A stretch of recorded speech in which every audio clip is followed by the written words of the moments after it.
Kemarin saya menghadiri, eh, bukan menghadiri kayak pejabat aja, mendatangi. Kalau mendatangi kayak aparat ya, ya mampir gitu aja lah, mampir ke satu, ya disebut acara juga sebetulnya bukan, disebut ngobrol kok, tapi yang materi yang diobrolkan itu juga serius karena menyangkut, eh, menurut mereka adalah masa depan bangsa.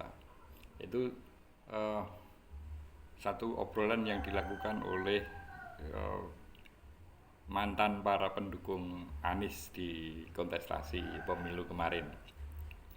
Rupanya mereka eh, menyambut baik meskipun baru sebatas wacana adanya pendirian partai politik baru di mana Anies sebagai apa namanya ikon yang mau diusung oleh partai yang belum tahu apa namanya, sempat muncul apa namanya, partai Abah, karena mengingat antusiasme generasi milenial maupun Gen Z yang memposisikan Anies sebagai abah mereka.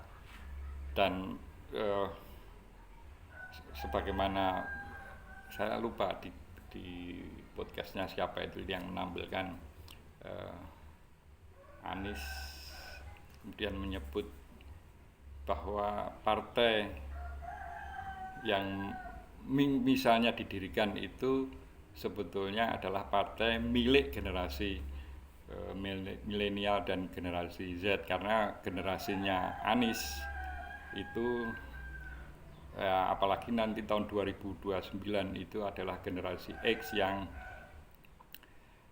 secara statistik itu hanya 21% ya.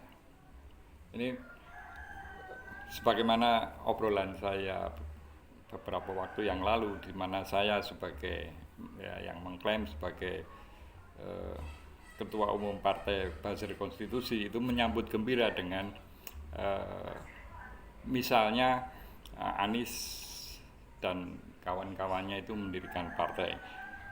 Kenapa saya bergembira? Karena menurut saya ini ada satu angin baru dalam perpolitikan di Indonesia, di mana eh, ini juga pernah saya singgung dalam obrolan saya. Apa yang kita lihat dari pentas politik nasional maupun eh, tingkat daerah itu terjadi eh, diskoneksi antara aspirasi rakyat dengan gerak partai politik ketika mereka sudah berhasil apa namanya, memungut suara rakyat ya.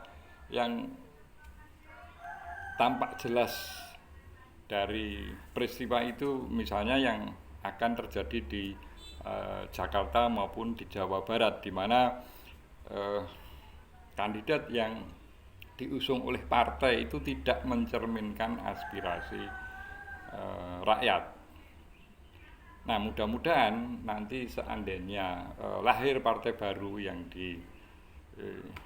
dinakodai oleh Anies itu eh, apa namanya, diskoneksi ini tidak terjadi. Artinya bahwa apa yang dilakukan oleh partai sebagai mesin politik itu memang mencerminkan dari aspirasi rakyat. Ini yang kenapa saya gembira dan sempat mampir ke apa namanya, orang-orang yang dulu menyebut sebagai relawannya Anies. Jadi mereka itu satu, artinya ada kemungkinan proses diskoneksi antara keinginan rakyat dengan gerak uh, politik partai itu nyambung. Itu satu. Yang kedua adalah adanya apa namanya, kalau kita lihat itu sebagai uh, bentuk partisipasi masyarakat. Karena apa? Biasanya acara-acara partai itu adalah yang terjadi itu mobilisasi. Nah, sekarang fenomena yang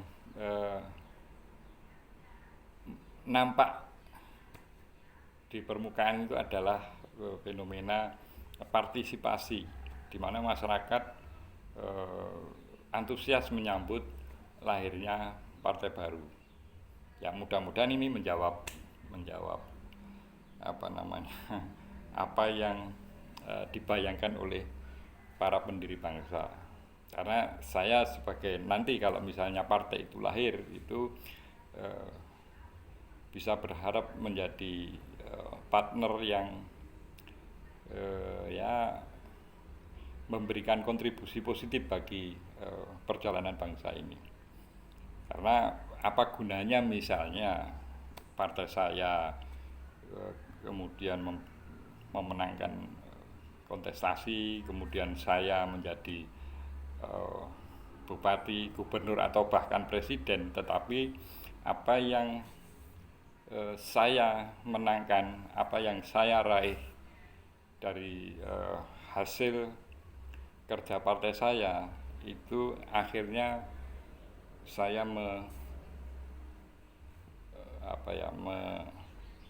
melupakan aspirasi dari rakyat. Salam konstitusi.